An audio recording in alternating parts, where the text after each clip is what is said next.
Hey everybody, Gisele Grenier here. So in this video lesson, I'd like to talk to you about how to shift red the right way. Now, what does that mean? Well, in my long-going quest to have you reduce the number of paints you have to a minimal palette, to a limited palette, to get a cohesive and balanced painting, I've got a whole bunch of paints here. Don't worry, we're not going to use all these, but this is just, bear with me here. When we want to shift red, ideally what we've been covering in other videos and all other classes is that red leans only two ways. You have it on the color wheel. It will either lean towards violet, blue, or it will lean towards orange, yellow. Those are the only two ways that it can lean. In saying that, when you're creating your paintings, there are certain sets of colors that it's all you need. You don't need anything more. And in my palette, I only have three reds. I have a red that leans towards blue, I have a neutral red, and a red that leans towards orange. And the neutral red, I rarely use it because I have these two, but sometimes I need to customize it and I use this color. And those colors are Permanent Alizarin Crimson, Naphthol Red, and Naphthol Red Light. Now, with these three colors, I could even eliminate Naphthol Red Light because I have a correct orange. But we're kind of getting off track here. So with the red, so I've got, let's see, I've got Permanent Alizarin Crimson, Naphthol Red, Naphthol Issue, Naphthol Red Light. Then going to the other paints, I have Pearl Red, I have True Red, and it just goes, you know, Cad Red and all that stuff, and it goes on and on and on. You don't need all those colors. Limit the amount of colors, because when you have limited colors and you mix them with, you know, other colors on your palette, they'll naturally balance as long as you know which way on the color palette they lean. So what I want to do is I have over here, and I had to write them down because I was going to forget. I've got some paints here. I've got Permanent Alizarin Crimson, Naphthol Red, Naphthol Red Light. The three that I have on my palette. Then I have my two oranges, Paranoid Orange and Vermilion. And I picked these because I also have a whole bunch of other oranges. This video would take forever if we used all the colors, but I just want to show the basics because you're going to take what you have and you're going to do this exercise. Okay, then I got my three yellows, Handsy Yellow Medium, Handsy Yellow, and Handsy Yellow Light. Okay, so it's the same as with the reds. I've got a yellow that leans towards orange, a neutral yellow, and the yellow that leans towards green. That's for another video. I've got the red violet and quinacridone violet and ultramarine blue and phthalo blue. Why do I have these colors? Because what I'm going to show you is we're going to put these out on the palette to add some white to see the true underlying color. And then I'm going to take my neutral red as my base. Then I'm going to try to create out of that a color that's close to Permanent Alizarin Crimson and a color that's close to Naphthol Red Light. So a red that leads towards blue and a red that leads towards orange. But what do you use? We already know that if we have a single red, whatever red you have, we already know we have a wide choice of oranges, we have a wide choice of yellows, wide choice of violets, and wide choices of blue. What do we use? That's where it comes back to, and I'm going to preach this till day's end. You need to know where the colors shift on the color wheel. So these two blues, this blue leans towards violet, this blue leans towards green. So we know that if we want to take a red and shift it towards violet, make a violet. What if you don't have a violet? Well, we know that red and blue make violet. But are you going to take a red with a blue that leans towards violet or a red with a blue that leans towards green? See where I'm going here?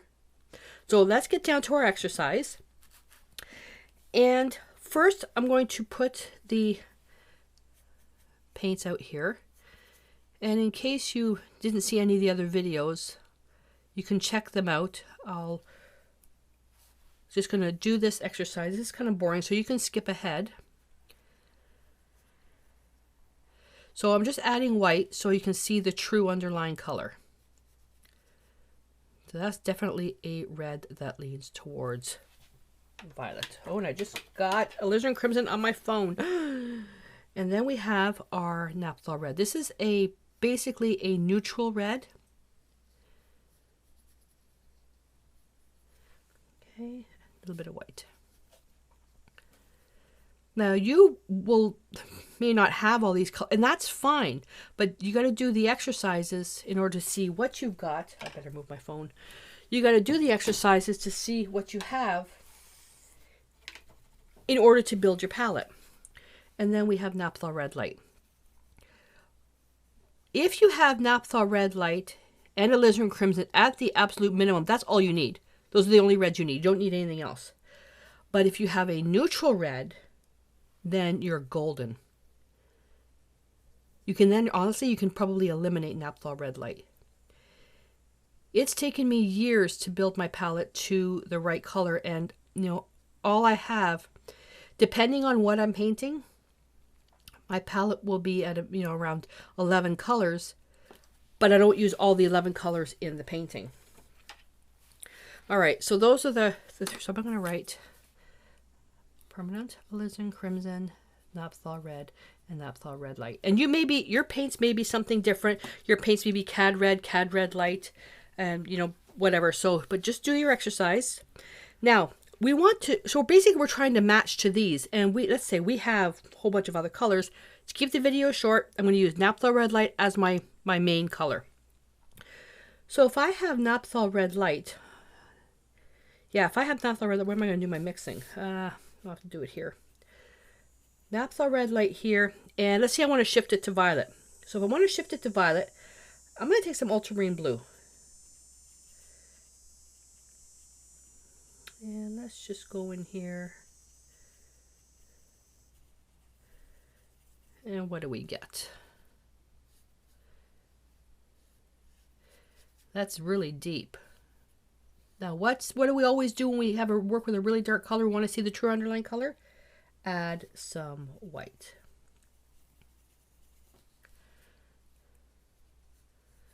And that, I can already tell that this is really heavy on the blue. Now, another thing you may have noticed, now I've said this in a few of the other videos, when you're working with single pigments, which is what these are single pigments. Anytime you add another color to mix a new color, it's not going to be as bright and as intense, as you can see here. And here I use a lot of white, so if I was to even try to replicate that,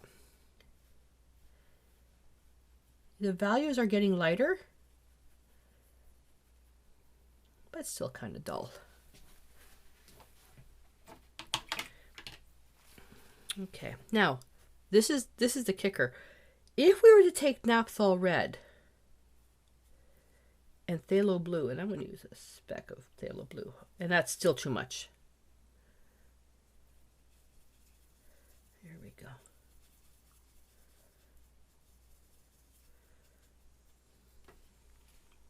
And we'll come down here.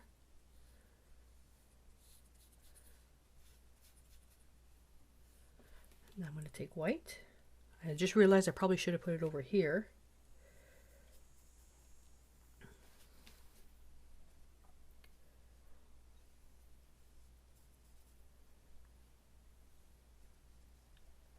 Even this one is a little bit duller, because Phthalo Blue leads towards green. Green is opposite on the color wheel to red, so it'll naturally dull it down. So if we have these here like this, we could try to say, okay, well, what happens if, well, let's say we do have a violet, and you really should have a violet, if at all possible, you really should have a violet. Well, what if we have, so let's just use these ones. So if we take Naphthol Red,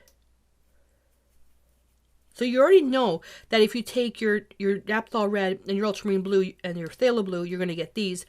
And ultramarine blue and Phthalo Blue are colors that are in the limited palette. So let me write Naphthol Red and ultramarine blue, Naphthol Red, Phthalo Blue. So if we have our Naphthol Red and we're going to take, let's say, red violet, remember, we're trying to get something close to this. And the measurements are always going to be different, because you will pick up more paint than I do. I will pick up less paint. There's so many different variables.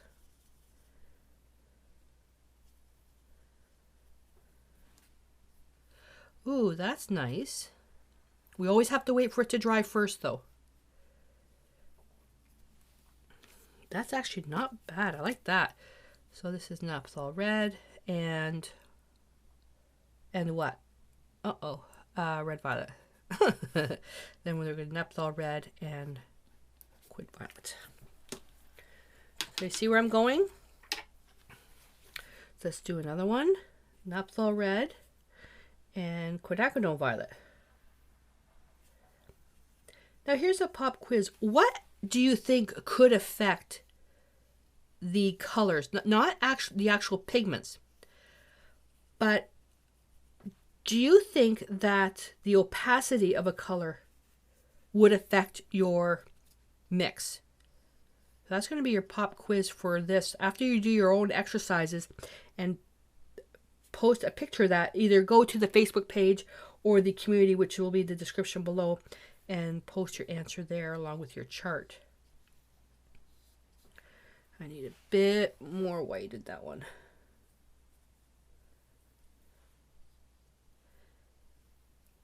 See, that one's nice and bright too. There we go. So can I be honest with you? For the types of paintings that I do, and my paintings are not intensely bright, but if I was doing a portrait, I would probably go with this one here. This color here. But if you're painting a skin tone that's got really rosy cheeks, this one might be nice too. Red violet and quinacridone red violet is not a color that I use in my palette.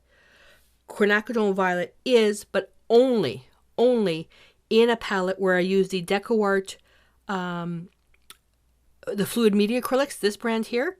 They don't because that brand doesn't have alizarin crimson.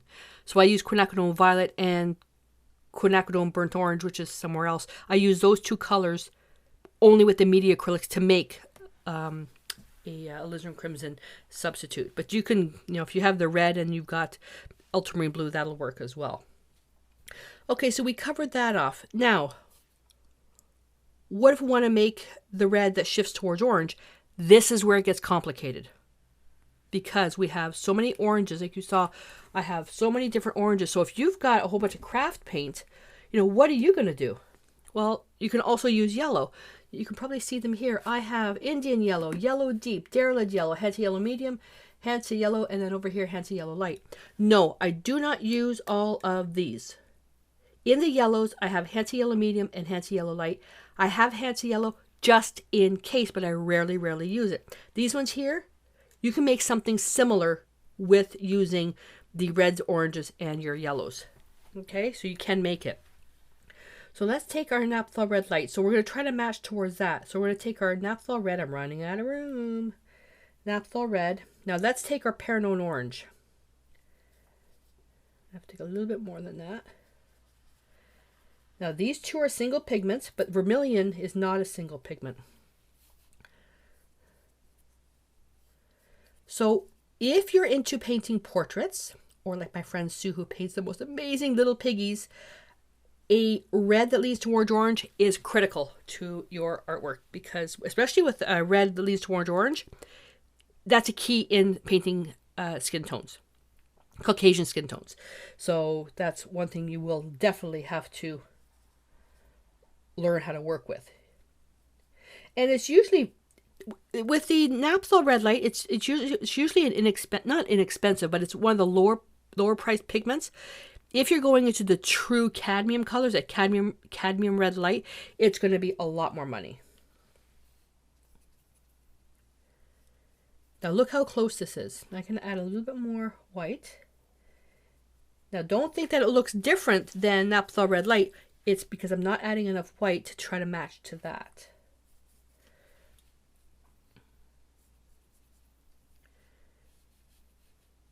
And hopefully I'm not getting my head in the way. There we go. It's getting warm in here. I have to close the windows. There's construction going on next door. The foundation's being repaired, and there's stone cutting equipment out there. So that's actually kind of nice. It's still not enough. It's not orange enough. So, should I add more orange? Well, let's try that.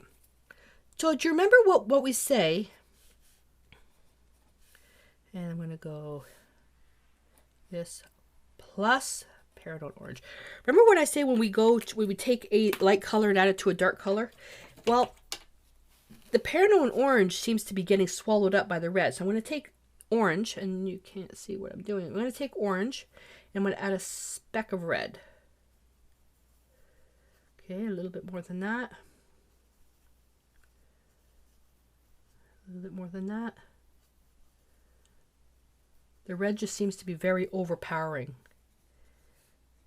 Even this might be still too much red, but let's see what happens.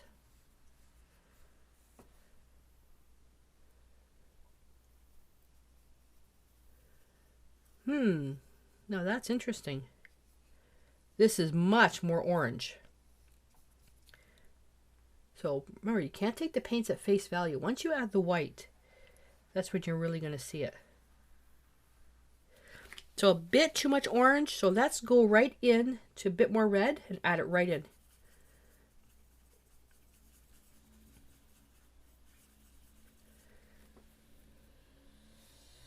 Let's do it right here. Oh, there they go, cutting, cutting, cutting. There we go. So obviously a lot more on the red side. Okay. So this one here is even more Parano orange. Oh, sorry. Naphtha red. All right, so that is how you can, now you can kind of see, now depending on the painting you're going to be doing, you can see now exactly which way you would go. Like for, if you're going to do something with flowers or whatever. But the whole thing is that you can already see that you don't need to have a gazillion reds and a gazillion oranges. You don't need that. Now if we take Naphtha red, and let's take a little bit of Hansa yellow medium. So we already know red and yellow make orange, right? Well, depends on what yellow you're going to use. And I find, to be honest, when it comes to actually mixing an orange, I don't like mixing red and yellow to make an orange. I prefer using my Parano orange, because it's muddy. You can tell that is much, much, much more orange. Let me add a bit more white to that to really show the orange. There we go. See how orange that is? But at face value, it looks fine. It looks fine. Well, if I take a little bit more red, a bit more white.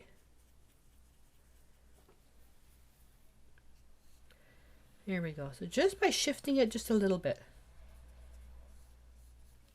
So you can see all these colors coming through, right? So this is Naphtha red plus Hansa yellow medium plus Naphtha red. So what happens then if I'm not gonna go through all of them because we're running out of time, but if I just take Naphtha red, which will be the last mix, and you probably can't see what I'm doing. I'm going to take down the Hansa yellow light.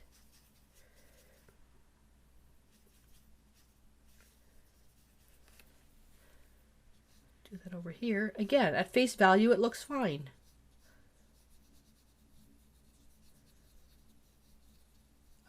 I didn't blot my brush out enough. Then if we take the white, there we go. Now Hansa yellow light leans a bit towards green. Naphtha red and Hansa yellow light. And you know what's bizarre? Naphtha red plus Hansa yellow medium, and the Hansa yellow medium leans towards orange. Naphtha red, Hansa yellow light leans towards green. For my paintings, this color looks nicer. Now I can turn around and readjust this to add even more red to try to bring that up a bit. But typically I would use Naphtha red and Hansa yellow medium. But in this exercise, I like this one better. So you see, you can't take these at face value. You have to add the white to see the true underlying colors. Okay, so what did we learn? Well, we learned that it depends on when you're trying to shift your color. So we're using red as an example. It all depends on what colors on the blue side of the color wheel and on the orange and yellow side of the color wheel. It depends on which colors you use. So what do I have in my palette? I have Permanent Alizarin Crimson, Ultramarine Blue, and I do have Phthalo Blue. So I do have these. Get out of the way. I have Naphthol Red Light, Peridot Orange, Hansa Yellow Medium, and Hansa Yellow Light. So I've got my 2 blues, my 2 reds, my 2 yellows, and I have my orange if I need to use it. This is primarily for portrait painting. The other colors that I have that I rarely use, but just in case, Hansa Yellow because it's a neutral, Naphthol Red because it's a neutral as well. But these ones here, I rarely use. So with all these colors that I have here, knocked it down to just these ones here. And Phthalo Blue is primarily for landscapes. I don't use it for portrait painting. Okay, so see how you be able to knock down all these colors. But to make my reds, if I had to shift it, you've got your you've got your crimson. You can even take the crimson with a bit more blue to make it even more violet. That's why I like using these two for a violet. And the Naphthol Red Light, it's such a good, stable color that you can use for portraits and for flowers. But if you need to brighten it up, add a bit more orange to it to really intensify it.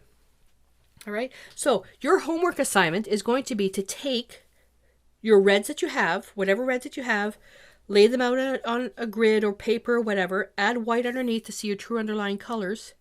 Then, if you can, as well, take whatever oranges you have and whatever yellows you have, do the same exercise.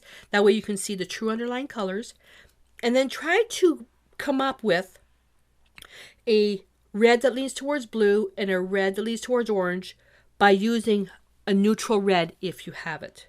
So we're going to pretend that we've run out of this color and we've run out of this color, and we're going to be using our neutral red to try to make something like that. And then make notes, make lots of notes, that way you can refer to it. And this color that as it's drying is really looking a bit more dull, and that would be because the Hansa Yellow Light leads towards the green.